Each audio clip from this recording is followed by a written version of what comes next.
말씀 톡톡. 사람들이 어찌하여 아랠 줄을 모를까. 말씀 톡톡. 사람들이 어찌하여 아랠 줄을 모를까. 제27장.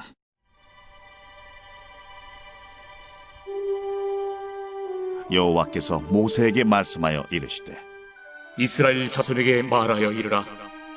만일 어떤 사람이 사람의 값을 여호와께 드리기로 분명히 서원하였으면 너는 그 값을 정할지니, 내가 정한 값은 20살로부터 60살까지는 남자면 송소의 세겔로 은 50세겔로 하고, 여자면 그 값을 30세겔로 하며, 5살로부터 20살까지는 남자면 그 값을 20세겔로 하고, 여자면 10세겔로 하며, 1개월로부터 5살까지는 남자면 그 값을 은 5세겔로 하고, 여자면 그 값을 은 3세겔로 하며, 60살 이상은 남자면 그 값을 15세겔로 하고, 여자는 10세겔로 하라.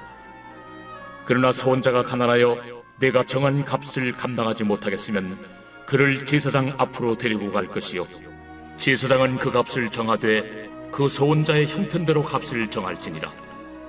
사람이 서원하는 예물로 여호와께 드리는 것이 가축이면 여호와께 드릴 때는 다 거룩하니 그것을 변경하여 우열간 바꾸지 못할 것이요, 혹 가축으로 가축을 바꾸면 둘 다 거룩할 것이며, 부정하여 여호와께 예물로 드리지 못할 가축이면 그 가축을 제사장 앞으로 끌어갈 것이요, 제사장은 우열간의 값을 정할지니 그 값이 제사장의 정한 대로 될 것이며, 만일 그가 그것을 물으려면 내가 정한 값에 그 5분의 1을 더할지니라.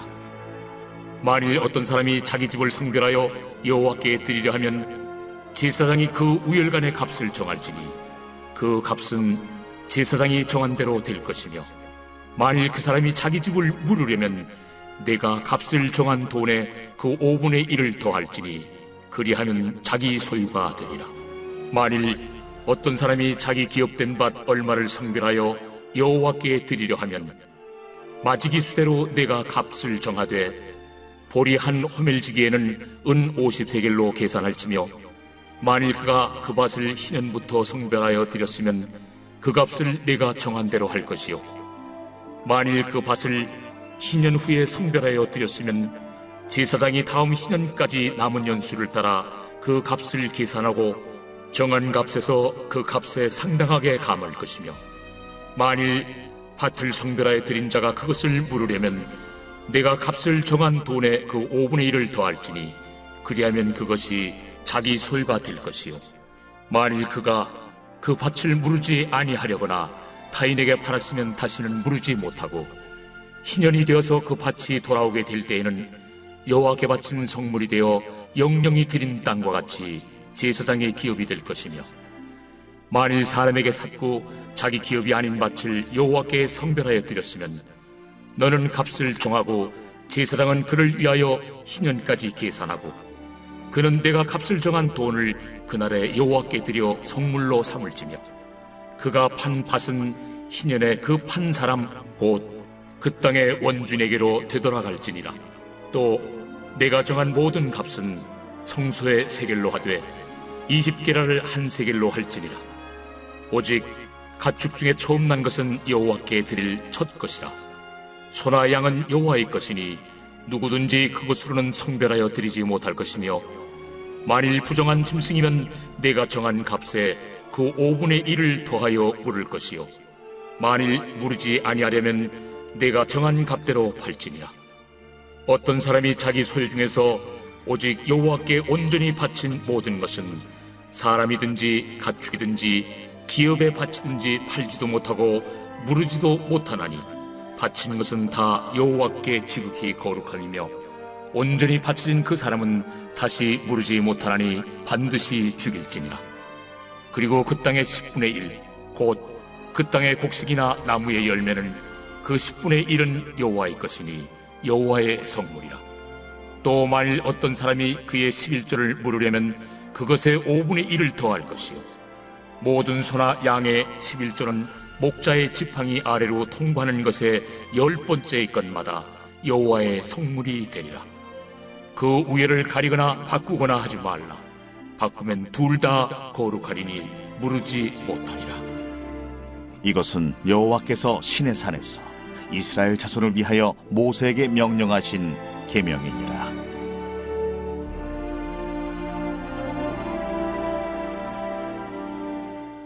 샬롬, 여러분 반갑습니다. 하나님께서 오늘도 좋은 날 주셨는데 하나님과 동행하는 복된 날 되시고 행복한 날 되시기를 바랍니다. 인생 오래 산 건 아닙니다만은 저를 보고 또 주변에 있는 사람들을 보니 돈 귀한 줄 아는 사람이 돈을 모으고 돈 귀한 줄 모르는 사람들이 돈을 못 모으더라라는 그런 모습들을 발견할 수 있었습니다. 저한테 아들이 둘이 있는데 하나는 돈 그러면 용돈을 주면 이 돈을 굉장히 잘 아낍니다. 벌벌 떨어요. 돈을 쓰려고 그러면. 또 하나들은 그렇지가 않아요. 대인관계가 너무 좋아서 친구들과 열심히 사 먹고 필요한 거 사 쓰고 하는 또 아들이 한 명이 있습니다. 한 아들한테는 그런 걸 가르치죠. 돈을 모아야 큰 돈이 필요할 때 여유롭게 사용할 수가 있다. 그래서 돈을 아끼고 모아야 된다. 또 하나들한테는 이렇게 가르치죠. 돈은 의미 있게 잘 쓸 줄 알아야 된다. 의미 있는 곳에는 아낌없이 쓸 줄도 알아야 된다. 그렇게 가르치고는 합니다. 공통적으로 이제 두 아들한테 가르치는 거는 뭐냐면은 그 특성은 물론 있습니다만은 공통적으로 가르치는 건 뭐냐면 돈을 다스려야 되지 돈에 끌려다니는 인생을 살면 안 된다. 그렇게 아이들한테 뭐 알아듣는지 못 알아듣는지는 모르겠지만 가르치고 있습니다. 전도서에서 그런 말을 해요. 해 아래에서 수고하는 모든 수고가 사람에게 무엇이 유익한가? 우리가 한 달이라는 시간 동안 이제 보통 한 달 월급 이렇게 이야기를 하니까요. 한 달이라는 시간 동안 열심히 돈을 벌죠. 땀 흘리면서 발로 뛰고 고민하고 위험을 감수하고 때로는 사람 앞에서 자존심도 내려놓게 되기도 하고 더울 땐 땀에 젖고 추울 때는 손이 부르트고 뭐 이런 식으로 해서 우리가 열심히 일을 해서 한 달 일해서 돈을 법니다. 내가 열심히 일해서 얻은 그런 값이라 할 수 있죠. 세상 사람들의 식이 그렇습니다. 열심히 해서 번다. 그런데 그리스도인들의 식은 여러분 어떻죠? 그리스도인들의 식은 내 노력과 수고 위에 하나님이 계시는데 그 하나님께서 허락하시지 않으면 그것들이 내 손에 들어올 것이 하나도 없다라고 고백하는 삶의 방식을 취하는 사람들이 그리스도인들이고 그들의 신앙이죠. 그래서 그리스도인도 물론 수고를 해서 물질을 모읍니다마는 결국은 하나님께서 주시지 않으면 하나님께서 허락하시지 않으면 내 것이 될 수 없다라는 것을 고백하는 게 그리스도인입니다. 예수님께서 포도원 품꾼의 비유를 하셨어요. 이 포도원 주인이 이 품꾼을 얻어서 일을 시키게 되는데 제3시에 6시에 9시에 11시에 사람들을 들여보냈습니다. 우리식으로 하면 오전 9시에 오전 12시에 낮 12시에 오후 3시에 그리고 일 끝나갈 때쯤 5시쯤 이렇게 사람들을 들여보낸 겁니다. 나중에 주인이 품삯을 계산하는데 뒤에 온 사람들부터 계산을 하는 거예요. 한 데나리온을 줍니다. 오래 일한 사람들이 불평을 해요. 9시부터 와서 일한 사람들이 불평을 합니다. 아니 저 사람들에게 한 데나리온 주는 것 당시에 이제 하루 품삯으로 보통 이제 평균적인 금액이 한 데나리온이었죠. 그 한 데나리온 주는 거는 뭐 타당하다. 그래 뭐 얼마든지 그렇게 줘라. 그런데 저 사람들하고 우리랑 똑같이 대우하는 거는 부당하지 않냐. 그렇게 따지게 되죠. 그때 포도원의 주인이 그런 이야기를 합니다. 네 거나 가지고 가라. 내가 이 포도원의 주인이고 이 물질의 주인인 내가 그 사람들한테 더 주고자 해서 더 주는데 너희가 무슨 상관이냐, 무슨 시비를 하는 거냐, 너희들한테 한 데나리온 약속하지 않았냐. 여러분 이 사건이 뭘 의미할까요? 뭘 가르쳐 주는 걸까요? 모든 물질의 주인이 하나님이시다라는 것을 가르쳐주는 참 중요한 대목입니다. 여러분, 그리스도인은 주인이 누군지를 아는 게 그리스도인이죠. 내 삶의 주인이 누구냐, 내 건강의 주인이 누구냐, 내가 가진 물질의 주인이 누구냐, 내 가정의 주인이 누구냐, 그분이 바로 하나님이시라는 것을 알고 그렇게 고백하는 사람들이 그리스도인이지 싶습니다. 오늘 레위기를 마치게 되는데, 레위기 1장 2절 가장 처음에 이렇게 말을 해요. 이스라엘 자손에게 말하여 이르라. 너희 중에 누구든지 여호와께 예물을 드리려거든 가축 중에서 소나 양으로 예물을 드릴지니라. 여러분, 레위기의 처음 시작이 뭐였습니까? 번제 드리는 것, 즉 예배 드리는 것으로 레위기가 시작되죠. 32절은 27장 32절은 이렇게 말을 해요. 모든 소나 양의 11조는 목자의 지팡이 아래로 통과하는 것에 10번째의 것마다 여호와의 성물이 되리라. 11조로 레위기가 맞춰지게 됩니다. 예배는 뭡니까? 우리의 영적 생활을 이야기하죠. 11조는 뭡니까? 하나님께서 우리로 하여금 살게 하시는 분깃의 10분의 1을 드리는 것, 즉 육신의 생활의 기준이라는 겁니다. 즉 레위기는 우리의 영혼이 하나님의 것임을 인정하는 제사로 시작해서 우리의 삶의 모든 것이 하나님의 것이라는 것으로 맞춰지는 거죠. 그러니까 우리의 전 인생이 다 하나님의 것입니다 라고 고백하는 게 레위기의 말씀이라 할 수 있을 것 같습니다. 자, 그런 와중에 이제 오늘 본문이 말하는 게 물질에 관한 이야기입니다. 물질의 주인이 누구냐? 내 것이냐? 하나님의 것이냐? 동서고금을 막론하고 여러분, 예나 지금이나 인간의 마음을 가장 많이 흔드는 게 물질입니다. 그래서 바울도 이야기하기를 돈을 사랑함이 일만하게 뿌리다. 그러니까 요즘만 그런 건 아닌 거죠. 2000년 전에 성경 시대에도 사람들의 마음을 쥐고 흔드는 게 돈이었고 물질이었습니다. 거의 대부분 역사에 나타나는 전쟁들은 다 돈에 얽힌 것들이기도 하죠.